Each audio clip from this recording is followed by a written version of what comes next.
இந்த மீன் வந்து குழம்புக்கு ரொம்ப டேஸ்ட்டாக இருக்கும். நார்மலாக பெரிய மீனை விட சின்ன மீன் தான் குழம்புக்கு நல்லா இருக்கும். அதுலேயும் இந்த மீன் ரொம்ப கூடுதல் சுவையாக இருக்கும். இந்த மீனை வந்து நீங்கள் இந்த மாதிரி நான் சொல்கிற மெத்தடில் குழம்பு வச்சு செஞ்சு பாருங்கள். கண்டிப்பாக நீங்கள் வந்து அடிக்கடி செய்ய ஆரம்பிச்சிருவீங்க. ஆமாம், போன மாதம் கூட ஒரு தடவை நீங்கள் இந்த மீன் செஞ்சீங்க. எந்த ஸ்மெல்லுமே கிடையாது. நம்ம வீட்டில் எப்பயுமே மீன் குழம்பு வந்து எந்த ஸ்மெல்லுமே அடிக்காது. பொதுவாக ஹோட்டல்லையோ எங்கேயோ வெளியே இடத்துல சாப்பிட்டோம்னா ஒரு மீன் குழம்பு யாருக்குமே, சில பேருக்கு இந்த ஸ்மெல்லாலேயே மீன் குழம்பு பிடிக்காது. ஆனால் இந்த மெத்தடில், உங்கள் மெத்தடில் செஞ்சு பார்த்தா கண்டிப்பாக அவங்களுக்கும் பிடிக்கும்னு நினைக்கிறேன். ஓகே வியூவர்ஸ், இப்போது நம்ம வந்து இந்த மீன் குழம்பு செய்கிறது எப்படின்னு பார்க்கலாம். நீங்கள் கடைசி வரைக்கும் இந்த வீடியோவை ஸ்கிப் பண்ணாமல் பார்த்தீங்கன்னா தான் இதனுடைய ஃபுல் மெத்தட் உங்களுக்கு புரியும். அதே மாதிரி நீங்களும் உங்கள் வீட்டில் செஞ்சு பார்க்கறதுக்கு ரொம்ப ஈஸியாக இருக்கும். இப்போ வந்து 1/2 கிலோ மீன் வாங்கி வச்சுருக்கேன். இந்த மீனை வந்து நல்லா கழுவி சுத்தம் பண்ணி வச்சுக்கோங்க. கடாயில் ஒரு 4லேருந்து 5 ஸ்பூன் நல்லெண்ணெய் ஊற்றிக்கோங்க. மீன் குழம்புக்கு நல்லெண்ணெய் தான் ரொம்ப டேஸ்ட்டாக இருக்கும். எண்ணெய் நல்லா காஞ்சதும் கடுகு போட்டுக்கலாம். கடுகு நல்லா பொரிஞ்சதும் கொஞ்சமாக வெந்தயம் போட்டுக்கோங்க. வெந்தயம் ரொம்ப அதிகமாக சேர்த்துறாதீங்க, கொஞ்சமாக சேருங்க. ஒரு 1/4 ஸ்பூன் அளவு சேர்த்தா போதும். வெந்தயமும் கடுகும் நல்லா பொரிஞ்சிருச்சு. இந்த ஸ்டேஜில் இப்போது நம்ம 10லேருந்து 20 சின்ன வெங்காயம் வரைக்கும் யூஸ் பண்ணிக்கலாம். பாதியாக கட் பண்ணி சேர்த்துக்கலாம். சின்ன வெங்காயம் போட்டால் ரொம்ப நல்லா டேஸ்ட்டாக இருக்கும் இல்லையா?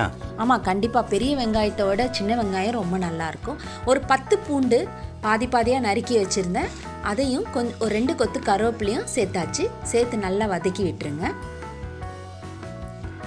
வெங்காயம் நல்லா கொஞ்சம் வதங்கினவுடனே 3 தக்காளி சின்னதாக நான் கட் பண்ணி வச்சுருக்கேன். அதையும் இப்போ நம்ம சேர்த்துக்கலாம். சேர்த்துட்டு தக்காளி வெங்காயம் நல்லா வதங்கணும். தக்காளி வெங்காயம் எவ்வளோக்கு எவ்வளோ வதங்குதோ அவ்வளோக்கு அவ்வளோ குழம்பு வந்து ரொம்ப டேஸ்ட்டாக இருக்கும். நார்மலாக நம்ம தக்காளி வெங்காயம் வதங்கிறதுக்கு மஞ்சத்தூளும் உப்பும் போடுவோம். அதே மாதிரி நான் இப்போது 1/2 ஸ்பூன் மஞ்சத்தூளும் கொஞ்சம் உப்பும் சேர்த்துக்கிறேன். மஞ்சத்தூள் போடலையே? இதோ மஞ்சத்தூள் போட்டிருக்கேனே, 1/2 ஸ்பூன் மஞ்சத்தூள் இதோ போடுறேனே. ஞாபகம் மறந்தே போகிறீங்க, ஞாபகப்படுத்தினேன். இல்லை மறக்கலாம் இல்லை. அது எப்படி, நான்வெஜ்னாலே மஞ்சத்தூள் கண்டிப்பாக போடணும்ல. இப்போ வந்து நல்லா வதங்கட்டும். தக்காளியும் வெங்காயமும் நல்லா ஸ்மாஷ் ஆகி வதங்கினா தான் நல்லாயிருக்கும். கொஞ்சமாக நல்லா இப்படி வதக்க விட்டுருங்க. ரெண்டும் சேர்ந்து நல்லா வதங்கணும். விவர்ஸ், இவங்க கூட சேர்ந்து சமையலுக்கு நான் கூட எப்பயுமே நின்னது கிடையாது.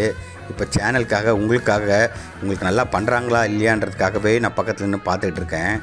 ஆனால் செம்ம ஸ்மெல் வருது. இப்பயே மசாலாவே போடலை, ஆனால் இவங்க பண்ணுற அந்த இதுவே பார்க்குறதுக்கு ரொம்ப கிளாமராக இருக்குது. பார்ப்போம் என்ன தான் செஞ்சு கொடுக்க போகிறாங்கன்னு, வெயிட் பண்ணுவோம்.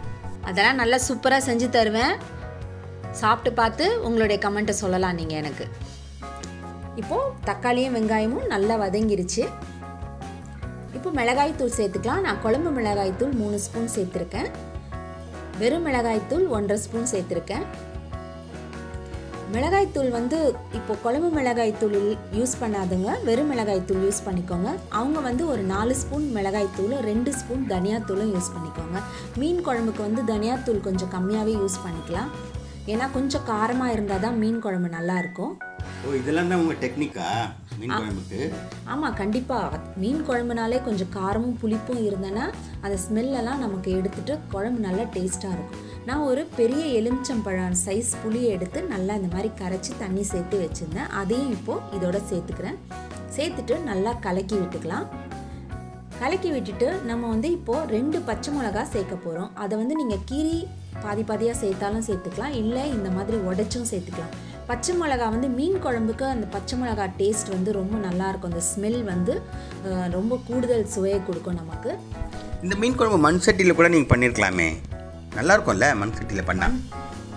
ஆமாம், மண் சட்டியில் பண்ணால் மீன் குழம்பு ரொம்பவே டேஸ்ட்டாக இருக்கும். இன்னொரு கப் பண்ணும்போது மண் சட்டியில் பண்ணுறேன். இந்த ஸ்டேஜில் உங்களுக்கு உப்பு பத்தலைன்னா உப்பும் நீங்கள் சேர்த்துக்கலாம். குழம்பு நல்லா கொதிக்க ஆரம்பிச்சிருச்சு. மீன் குழம்பு வந்து எப்போவுமே நம்ம நல்லா கொதித்து காஞ்ச அந்த மிளகாய்த்தூள் வாசனைலாம் போனதுக்கப்புறம் தான் நம்ம மீனை சேர்க்கணும்.